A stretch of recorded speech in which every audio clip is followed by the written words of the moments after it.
Hey, here's another video that I was making. It's a 98 Ford Exploder Sport.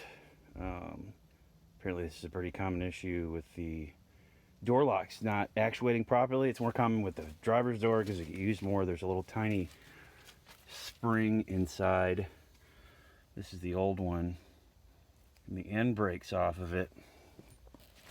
And due to the geometry that's back in there behind the latch, this one's been done, but I'm going to pull this off here just to kind of see what's going on.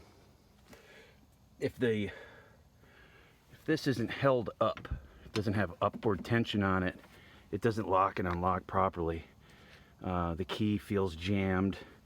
The handle, which is supposed to unlock it when it's locked, doesn't, but as you can see, it does really well now. Sorry it's fuzzy, my phone focus is funny. But so what you do, there's 3 screws, 3 shallow Phillips here.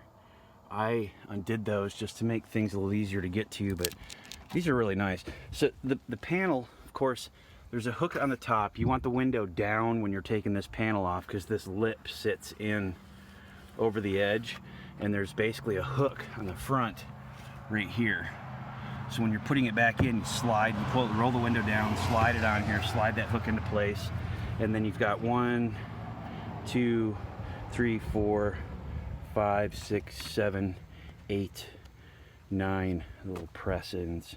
It was already missing one, no big deal. If there's, I think I got it laying around here. But so once you get that off, the vapor barriers are on these.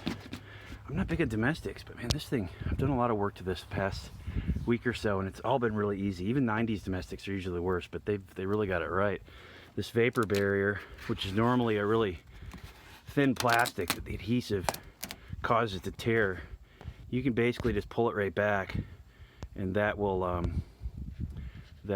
get you access to the back side of this. Now, I can't show you where exactly that spring went because it's in behind there, but if you see, there's a spring attached to the bottom of this lever. This lever is for the outside door handle, and if it's not held up, it kind of swings back in there and gets in the way.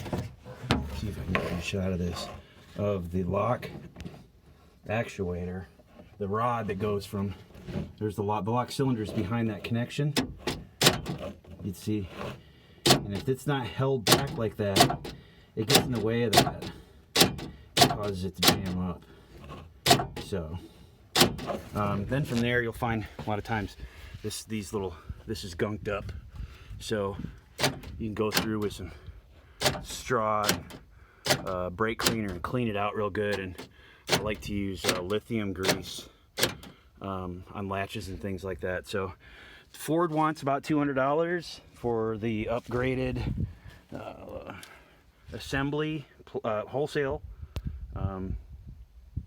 So if you can do this, you want to take some time to do it. You know, you use your little pry tool to get the plastic parts off, something like this, to get you can reuse them.